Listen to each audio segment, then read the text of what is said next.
महाराज जी मैं एक घटना बताता हूँ। महाराज जी गिरिराज जी में अस्वस्थ थे। दास की इच्छा हुई दर्शन करने की, तो मैं मल्होत्रा जी के साथ दर्शन करने के लिए गया। महाराज जी लेटे हुए थे, जाते उठ के बैठ गए। मैंने प्रणाम किया, महाराज जी कैसे हो? महाराज जी के शब्द सुनो आप, जिन्होंने इतना बड़ा भक्तमाल का इतना बड़ा भाष्य तैयार किया है अनेकों ग्रंथों, उनके हृदय की गहराई को देखो आप। मैंने कहा महाराज जी आप कैसे हो? बोले भैया हमने जो पाप किए हैं उसका कष्ट बहुत होना चाहिए। महाराज जी के शब्द बता रहे, हमने जो पाप किए हैं उसका कष्ट बहुत होना चाहिए। देखो तो ठाकुर जी की कितनी कृपा है, थोड़ा सा कष्ट दे करके उसको अलग कर रहे हैं। ये महाराज जी के कितनी कृपा है ठाकुर जी की, ऐसा कह के आंसू।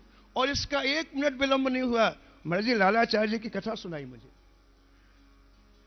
आचार्य जामात की कथा सुनत हरि हो रत, ऐसी अवस्था में, अस्वस्थ अवस्था में महाराज जी ने लालाचार्य जी की कथा सुनाई। आचार्य दामाद की कथा सुनत हरि होय रति, उसमें हरि होय रति समझ में नहीं आ रहा था अभी तक महाराज जी, लेकिन महाराज जी के 4 मिनट के उद्बोधन ने समझा दिया। ये वाक्य कह करके महाराज जी ने वो कथा सुनाई, कैसे वो बहता हुआ शव आया जिसके शरीर में कोई वैष्णव का चिन्ह नहीं था, मात्र कंठी थी, और लालाचार्य जी ने उसका कैसा भव्य उत्सव मनाया। देखो भैया हम लोगों को देखो, साक्षात दर्शन करते हुए हमारी भावना नहीं बनती है।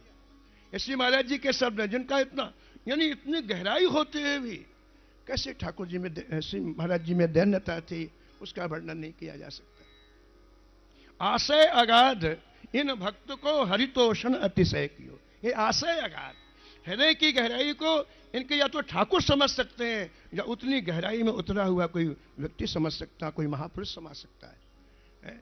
क्योंकि पुजादास जी ने पहले कहा है कि श्री ठाकुर जी ने युधिष्ठिर जी को निज उद्बोधन में बात कही, जेते मेरे भक्त कबू चाहे ना प्रकाश भव, करूं तो प्रकाश मानो महादुख दाइए।